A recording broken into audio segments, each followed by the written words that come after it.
No coração pulsante de Porto Alegre, onde o sol escaldante do Rio Grande do Sul banha as ruas de paralelepípedos e as vielas poeirentas, nasceu uma lenda que o mundo viria a conhecer como Ronaldinho Gaúcho.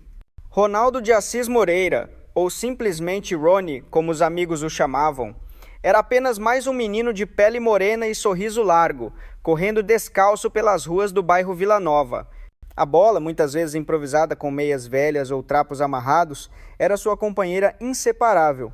Desde os primeiros anos de vida, Rony parecia dançar com ela, como se o couro gasto e a poeira fossem extensões de seu corpo. As ruas de Porto Alegre não eram apenas seu playground, eram seu palco, seu templo, onde ele começava a esculpir, sem saber, o destino que o levaria aos maiores estádios do mundo. O Brasil, com sua paixão ardente pelo futebol, era o lugar perfeito para um menino como ele, onde cada esquina vibrava com o som de chutes, risadas e gritos de gol. Mas a vida de Rony não era só alegria. A pobreza rondava sua casa como uma sombra persistente, e o pequeno sobrado onde vivia com a mãe Dona Miguelina, o pai João e o irmão mais velho Roberto, era modesto, com paredes descascadas e móveis gastos pelo tempo. Apesar disso, havia amor, música e, acima de tudo, futebol. João, um soldador que já jogara nas categorias de base do cruzeiro local, era o maior incentivador do filho caçula. Ele via nos pés ágeis de Rony algo especial, um brilho que transcendia as brincadeiras infantis. À noite, sob a luz fraca de uma lâmpada, João contava histórias de Pelé, Garrincha e Zico, enchendo os olhos do menino com sonhos de gramados verdes e multidões em êxtase.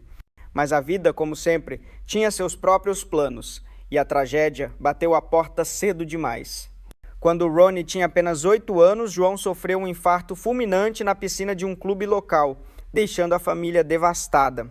O vazio foi imenso, mas Dona Miguelina, com sua força de matriarca gaúcha, segurou as rédeas do lar, trabalhando como vendedora de cosméticos para sustentar os filhos. Roberto, o irmão mais velho, tornou-se o novo herói de Rony. Já um jogador promissor no Grêmio, Roberto levava o caçula para os treinos, onde o menino, com sua bola surrada, encantava os mais velhos com dribles impossíveis e uma alegria que parecia desafiar as durezas da vida. As ruas de Vila Nova eram um universo à parte, um microcosmo onde o futebol reinava absoluto. Não havia regras rígidas, apenas a lei do talento e da malandragem. Rony aprendeu a jogar com garotos mais velhos, mais fortes, que não tinham piedade de um menino magricela. Mas ele não se intimidava. Com a bola nos pés, transformava-se. Seus dribles eram como poesia, uma mistura de ginga, ousadia e intuição. Ele passava por adversários com elásticos, chapéus e canetas, sempre com um sorriso travesso, como se o jogo fosse uma grande brincadeira. Os campinhos de terra, cheios de buracos e pedras, eram seu laboratório. Ali, ele desenvolvia a habilidade de controlar a bola em qualquer condição, de improvisar sob pressão, de transformar o caos em arte. Os moradores do bairro começaram a falar daquele menino que parecia dançar com a bola, que fazia os mais velhos parecerem lentos e desajeitados. "Esse guri tem magia nos pés", dizia seu Zé, o dono do bar da esquina, enquanto servia um guaraná gelado aos passantes. As histórias de Rony começaram a se espalhar. E logo ele não era mais apenas o filho de Dona Miguelina, mas o pequeno craque que todos queriam ver jogar. Aos 10 anos, Rony já era uma lenda local. Durante um torneio de rua organizado pelos comerciantes do bairro, ele marcou 7 gols em uma única partida, deixando os adversários atônitos e a torcida em polvorosa. Foi ali, sob os olhares maravilhados de dezenas de vizinhos, que um olheiro do Grêmio apareceu. Seu nome era Antônio, um ex-jogador que agora buscava talentos nas periferias de Porto Alegre.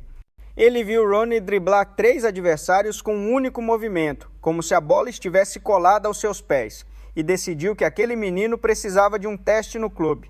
Antônio conversou com Dona Miguelina, que, apesar das preocupações com a segurança e os custos, concordou em levar Rony para o centro de treinamento do Grêmio. Era o começo de uma nova fase, mas também o momento em que Rony percebeu que o futebol não era mais só diversão, era um caminho para mudar a vida de sua família. No Grêmio, Rony entrou em um mundo diferente. Os campos de terra deram lugar a gramados bem cuidados, e os jogos improvisados foram substituídos por treinos estruturados, mas sua essência permaneceu a mesma. Ele continuava sendo o menino sorridente que jogava com leveza, como se cada partida fosse uma festa. Os treinadores ficavam impressionados não só com sua técnica, mas com sua capacidade de improvisar. Enquanto outros meninos seguiam as instruções à risca, Ronnie inventava. Ele criava jogadas que ninguém ensinava, como passes de calcanhar, lambretas e chutes de efeito que desafiavam a lógica. "Esse guri não joga, ele dança", dizia o técnico Luiz Felipe, que comandava as categorias de base, mas nem tudo era fácil. Ronnie enfrentava preconceitos por sua origem humilde e pelo jeito despojado. Alguns colegas, filhos de famílias mais abastadas, zombavam de suas roupas simples e do sotaque carregado do interior. Ele respondia com o que sabia fazer de melhor: jogava. Em um torneio estadual sub-13, Ronnie marcou um gol antológico, driblando 4 adversários e o goleiro antes de empurrar a bola para o gol vazio. A torcida, que lotava as arquibancadas do Estádio Olímpico, ficou de pé, aplaudindo o menino que transformava o futebol em espetáculo. Foi nesse momento que o apelido gaúcho começou a ganhar força, uma homenagem à sua origem rio-grandense e ao orgulho de carregar a cultura do sul do Brasil. Aos 15 anos, Ronnie já era uma promessa nacional. O Grêmio promoveu as categorias superiores e ele começou a treinar com jogadores mais velhos, muitos dos quais já tinham contratos profissionais. Sua ascensão era meteórica, mas ele nunca perdeu a humildade. Depois dos treinos, voltava para Vila Nova, onde jogava peladas com os amigos de infância. Para ele, o futebol era mais do que um esporte. Era uma forma de conexão, de alegria, de pertencimento. Ele dividia o pouco dinheiro que ganhava com a mãe e os amigos, comprando lanches ou ajudando a pagar contas atrasadas. Dona Miguelina, que sempre foi seu maior pilar, o lembrava constantemente de manter os pés no chão. "Tu pode ser craque, mas nunca esquece de onde veio", dizia ela, enquanto preparava um arroz com feijão que perfumava a casa inteira. Ronnie levava essas palavras a sério. Mesmo com os olhares de empresários e a pressão de um futuro promissor, ele continuava sendo o mesmo menino que corria pelas ruas com um sorriso no rosto. Sua fé também era um guia. Criado em uma família católica, ele carregava uma medalhinha de Nossa Senhora no pescoço e agradecia a Deus por cada oportunidade. Em um jogo decisivo pelo Campeonato Gaúcho de Juniores, Ronnie marcou 3 gols e deu 2 assistências, levando o Grêmio ao título. Após a partida, ele correu para a arquibancada, abraçou Dona Miguelina e dedicou a vitória ao pai, que ele acreditava o assistia do céu. Aos 17 anos, Ronnie já não era mais uma promessa, era uma realidade. Sua estreia no time profissional do Grêmio aconteceu em um clássico Grenal contra o rival Internacional. O estádio estava lotado e a tensão era palpável. Ronnie entrou no segundo tempo, com o jogo empatado. Em sua primeira jogada, recebeu a bola na ponta esquerda, driblou 2 marcadores com um elástico e cruzou na medida para o gol da vitória. O estádio explodiu e o narrador da rádio gritava: "É ele, o guri de Vila Nova, Ronaldinho Gaúcho!" A partir daquele momento, o Brasil inteiro passou a conhecer seu nome.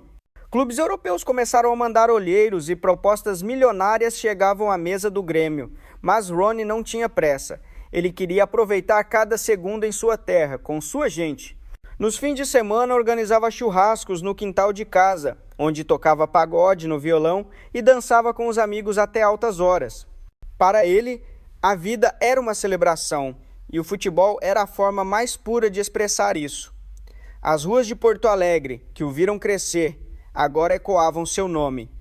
Ele era o orgulho de Vila Nova, o menino que transformava a dureza da periferia em magia, mas o mundo o chamava, e Ronnie sabia que seu destino ia além das fronteiras do Brasil. Com a bola nos pés e o sorriso no rosto, ele estava pronto para conquistar o planeta, levando consigo a ginga, a alegria e o espírito indomável de um verdadeiro gaúcho. Quando o Ronaldinho Gaúcho deixou as ruas de Porto Alegre rumo ao mundo, ele não carregava apenas uma mala com poucas roupas e a medalhinha de Nossa Senhora que sua mãe, Dona Miguelina, lhe dera. Ele levava consigo a essência do futebol brasileiro, a ginga, a malandragem, a alegria que transformava cada toque na bola em um espetáculo. Sua jornada o levou primeiro a Paris, onde, aos 21 anos, assinou com o Paris Saint-Germain. um clube que buscava brilho em meio à rigidez tática do futebol europeu. O menino de Vila Nova, agora um jovem de dreadlocks e sorriso cativante, chegou à França como uma promessa, mas logo se tornou uma revolução. Nos gramados do Parque des Princes, Ronaldinho não jogava apenas para vencer, ele jogava para encantar. Seus dribles desconcertantes, passes de calcanhar e chutes de curva desafiavam as defesas adversárias e faziam a torcida parisiense se apaixonar. Em um jogo contra o Olympique de Marseille, ele recebeu a bola no meio-campo, driblou 3 adversários com uma sequência de elásticos e lambretas e finalizou com um chute colocado que silenciou os rivais e fez a multidão rugir. C'est magique! Gritavam os franceses, que nunca tinham visto nada assim. Mas Paris foi apenas o começo. A Cidade das Luzes foi o palco onde Ronaldinho aprimorou sua arte, mas também onde enfrentou os primeiros desafios de um mundo maior. Longe de casa, ele sentia saudades do churrasco com os amigos, do pagode no quintal, da simplicidade de Porto Alegre. A imprensa europeia, obcecada por disciplina e resultados, às vezes o criticava por sua vida noturna, pelas festas que ele frequentava com a mesma energia que colocava em campo. Mas Ronaldinho não se abalava. Ele sabia que sua alegria era sua força e que o futebol para ele não era um trabalho, mas uma celebração. Sua passagem pelo PSG foi curta, mas deixou marcas. 2 anos de jogadas inesquecíveis e a certeza de que ele estava destinado a algo ainda maior. O destino o chamou para Barcelona e foi na Catalunha que Ronaldinho se tornou uma lenda. Quando assinou com o Barça em 2003, o clube vivia um momento de crise, sem títulos importantes e com a torcida desanimada. Ronaldinho chegou como uma aposta ousada, mas desde o primeiro treino no Camp Nou, ele mostrou que não era apenas um jogador, era um fenômeno. Seu primeiro gol pelo Barcelona contra o Sevilla foi um cartão de visitas, um chute de fora da área com uma curva tão perfeita que o goleiro só pôde assistir a bola beijar a rede. A torcida, que lotava o estádio, ficou de pé, aplaudindo por minutos. Aquele gol não foi apenas um momento de genialidade, foi o início de uma era. Sob o comando de Ronaldinho, o Barcelona renasceu. Ele liderou o time a 2 títulos da La Liga e a tão sonhada Liga dos Campeões em 2006, com atuações que pareciam desafiar as leis da física. Em um jogo contra o Chelsea, em Stamford Bridge, ele marcou um gol que entrou para a história. Cercado por defensores, parou a bola com o peito, deu um toque sutil para enganar o marcador e chutou sem nem olhar para o gol, acertando o ângulo. Os ingleses, conhecidos por sua frieza, ficaram boquiabertos. Até os torcedores adversários o aplaudiram. Ronaldinho não jogava contra os outros. Ele jogava com eles como se todos fossem parte de sua dança. Sua parceria com jogadores como Xavi, Iniesta e Eto'o transformou o Barcelona em uma máquina de futebol arte. Mas era ele, com seu sorriso e sua genialidade, quem dava alma ao time. Em 2005, ele conquistou a Bola de Ouro, o maior reconhecimento individual do futebol, e o mundo inteiro se curvou ao mago brasileiro. Mas o que tornava Ronaldinho especial não era apenas sua técnica. Era sua capacidade de transformar o futebol em uma experiência emocional. Ele jogava com uma leveza que fazia o esporte parecer simples, como se qualquer um pudesse pegar uma bola e dançar como ele. Seus comerciais para marcas como Nike, com vídeos de dribles impossíveis e chutes na trave, viralizaram antes mesmo da era das redes sociais. Ele era um ícone global, mas nunca perdeu a conexão com suas raízes. Em entrevistas, falava com orgulho de Porto Alegre, de sua mãe, de sua fé. Mesmo no auge da fama, ele continuava sendo Rony, o menino que amava fazer os outros sorrirem. Em um jogo contra o Real Madrid, no Santiago Bernabéu, ele marcou 2 gols e deu um show de dribles que deixou a torcida merengue de pé, aplaudindo em um gesto raro de respeito. Nunca vi nada igual, disse Zinedine Zidane, então jogador do Real após a partida. Ronaldinho não era apenas um adversário, era um artista que transcendia rivalidades. Fora de campo, ele vivia intensamente. As festas, a música, as amizades com celebridades como Jay-Z e Shakira faziam parte de sua vida, mas também atraíam críticas. Alguns diziam que ele não tinha disciplina, que desperdiçava seu talento. Ronaldinho respondia com silêncio e jogadas. Ele sabia que sua carreira era mais do que números, era sobre deixar um legado de alegria. Após o Barcelona, Ronaldinho passou por outros clubes, como o AC Milan, onde ainda mostrou lampejos de genialidade e voltou ao Brasil para jogar no Flamengo e no Atlético Mineiro. No Galo, ele surpreendeu o mundo ao liderar o time à conquista da Copa Libertadores de 2013, um título que parecia impossível para um jogador que muitos consideravam acabado. Aos 33 anos, ele driblava, sorria e vencia como se ainda fosse o menino de Vila Nova. Mas sua carreira não era mais sobre troféus, era sobre inspirar. Ronaldinho se tornou um símbolo da liberdade no futebol, um lembrete de que o esporte é, acima de tudo, uma forma de expressão. Ele influenciou uma geração de jogadores, de Neymar a Mbappé, que cresceram imitando seus dribles e sonhando com sua ousadia. Fora de campo, ele se envolveu em projetos sociais, ajudando crianças de comunidades carentes no Brasil e na África. Sua fundação, criada em homenagem ao pai, oferecia escolinhas de futebol para jovens de baixa renda, dando a eles a chance de sonhar como ele sonhou. Ronaldinho também se tornou um embaixador da cultura brasileira, levando o samba, o pagode e o jeito descontraído do Brasil para o mundo. Em eventos da FIFA, ele era sempre o centro das atenções, tocando pandeiro ou dançando com a mesma energia que colocava em campo. Quando pendurou as chuteiras, Ronaldinho não deixou o futebol, ele o transformou. Sua aposentadoria não foi o fim, mas o começo de um novo capítulo como ícone cultural. Ele lançou músicas, participou de filmes, viajou o mundo como embaixador do esporte. Sua imagem, com o sorriso largo e os dreadlocks, tornou-se um símbolo de resistência e autenticidade. Em um mundo onde o futebol muitas vezes se tornava rígido e comercial, Ronaldinho lembrava a todos que o jogo nasceu nas ruas, com crianças descalças e bolas improvisadas. No Brasil, ele é reverenciado não apenas como um craque, mas como um herói do povo. Em Porto Alegre, as crianças ainda jogam nas mesmas vielas onde ele cresceu, imitando seus dribles e sonhando com o Camp Nou. Seu legado vai além dos títulos e dos gols. É a mensagem de que a vida, como o futebol, deve ser vivida com paixão e liberdade. Ronaldinho Gaúcho não foi apenas um jogador, ele foi um poeta dos gramados, um mago que transformou o esporte em arte e o mundo em um lugar mais alegre.